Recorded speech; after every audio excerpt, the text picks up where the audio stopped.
What's up guys, welcome to another gardening video on my channel. Today I'm going to be giving you 10 crops that you should be growing in April. Okay, I'm going to give you some veggies, I'm going to give you some herbs, and I'm also going to sprinkle in some flowers. Don't forget the sprinkling. I'm also going to sprinkle in some companion plants, and then I'm also going to advise you on if you should direct sow or you should transplant them. I hope you enjoy. I hope it's helpful. Become a member, subscribe, and let's go straight into the video, please. Okay, the first crop we have is cabbage. You know it's right, it's only right that you're growing this. So with cabbage, they are pretty versatile, and you don't really need to worry about whether you are direct sowing it or you are transplanting it. Whatever works well for you in your garden, I would say do that. For me, I'm always the one to direct sow. So this one has been direct sown and is doing well. You know, these ones also, just make sure that you are thinning if you do direct sow them. But then even if you're transplanting, you know, when you start them in the seed pods, they will you're gonna need some transplanting. So the companion plants for the cabbage are dill. Okay, dill will keep away some of the pests, okay, that get attracted to the cabbage, such as aphids. Then we also have spinach. Spinach does really well with the cabbage as they don't compete for the same nutrients. And also beans do really well with cabbage as well. Basically, the beans can fix the nitrogen for the cabbage, making it a healthier plant, making it a more green, you know, voluptuous plant. And then I would always say pair it up with some marigold. Marigold is really good at deterring the aphids that really love the cabbage or the brassicas. So get that in. So this cabbage is actually the glory of Enkhuizen. Yeah, okay, Afrikaans. Yeah, so this one, if you want to get this one, get it. So then the next one on the list, you have it right, or peas. Peas are great to have in the garden. What I would always just recommend with peas is that they have a support. So just making sure that they have something to grow up, maybe something like a trellis, just anything that basically it can grow up on, right? The companion plants for the peas, radish. We have some radish over here. You know, the radish does really well, as again, they don't compete for the same nutrients. The radish actually fixes the nitrogen for the peas, okay? And also another companion plant would be the beans. So the beans, these ones can actually use each other as some sort of support, especially if you have maybe like bush beans or even broad beans that the peas can just grow up on towards. And then the last companion plant for the peas are carrots. So yeah, we have a bit of carrots here, that, you know, some little carrots, but I think I need to grow some more, as they do really well together, as they don't compete for the same nutrients. So definitely some peas, you know, get some peas in there. So with the peas, I would also just direct sow these. Just make sure that you are direct sowing it next to the support. If you are going to be starting them from trays, I wouldn't wait too long for you to transplant them out before they start to flower and all of that, or before they start to get too big and then they start languorizing.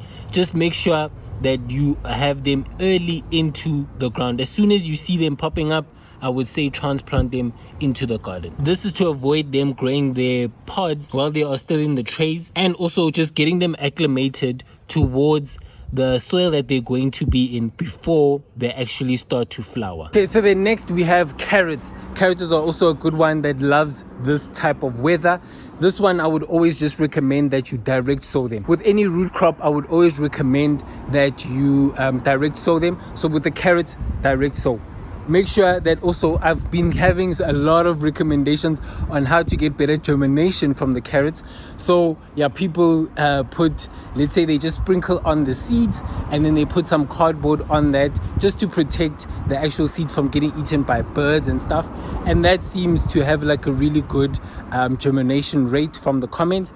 And also what you can do, what I do, is that I basically just sprinkle on the carrots and then I put on a light layer of either compost or soil, and that actually increases the germination rate. The companion plants for the carrots, dill, is a good one for the pests, and then also parsley, also a good one for the pests as well. And then another one would be lettuce. So lettuce actually provides some shade for the carrots so that it keeps the soil moist. Then going to the next one, we have lettuce. Lettuce, beautiful, okay? Get that in your garden right now. Don't play any games. Companion plants for this: chives. Chives gets rid of the aphids which love the lettuce. Then we have radish, as radish don't compete for the same nutrients, and it will also, the lettuce will also provide some shade for the radish as well, just like how they did for the carrots. Yeah. And then the last companion would be coriander. So the coriander actually attracts ladybugs, and ladybugs are really good. You know, they'll chew up all the unbeneficial insects, and then also it will also repel the aphids. Again, the aphids really love the lettuce. Yeah, so definitely putting these types of crops to get rid of them or to repel them would really help a lot. And then with lettuce, I would, you can choose either direct sow them or transplant them. You choose. Really not a fussy crop at all. So the last of the veggies, we have broccoli, okay, a nice one also that grows really well right now in the autumn garden. This one I would also say you can either transplant them or you can direct sow them, a not fussy plant as well. What I would also just recommend, get your marigold next to them. It deters the aphids, and that's what you really want. These really attract, all the brassicas really attract aphids, so getting some marigold alongside them would really help. But other companion plants, we have peas. So peas will fix the nitrogen for the broccoli. Then we also have spinach. These two also don't compete for the same nutrients, so they can be really paired nicely together. And then we have garlic. Garlic also will help with the pests and getting rid of them, repelling them. The garlic does the job. Okay, then moving to the herbs. So we have some 2 herbs for you. We have some parsley, okay? The parsley goes really well with carrots and radish. So definitely pair those up together. The coriander, I've heard a lot of methods that you can use to actually increase the germination and how to start them.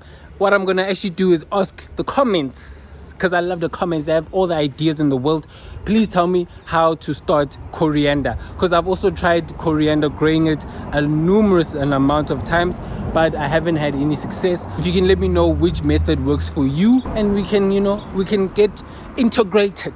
Then the second herb is chives. So chives, this one you can pair it up with radish, lettuce, and carrots. Okay, so those ones you can actually pair them up. Again, I'm gonna throw the ball in your court. Tell me how to start it. Okay, tell me how I can actually get the chives started. Okay, all right. Then for the flowers, okay, we have 3 flowers for you. So this one would be pansies, gazania, and tulips. Okay, so this one I would just say spread it around in the garden. Okay, just make sure that every patch that you have in your garden has some flowers. Okay, whether this is marigold, whether this is gazania, petunias, whatever you have, make sure that you have some flower in your garden. This just attracts bees.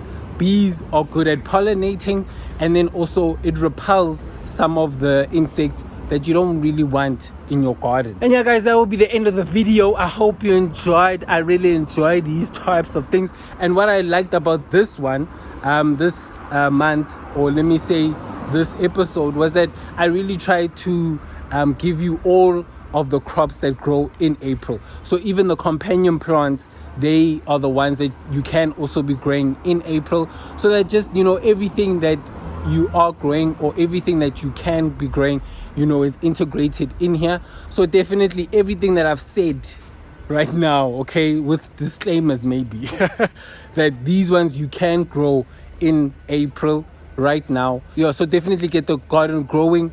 I hope you enjoyed. I hope it was helpful. I hope it's a beautiful Sunday wherever you are. I hope you became a member. Guys, I love you all. Love, peace, and I'll see you on Wednesday.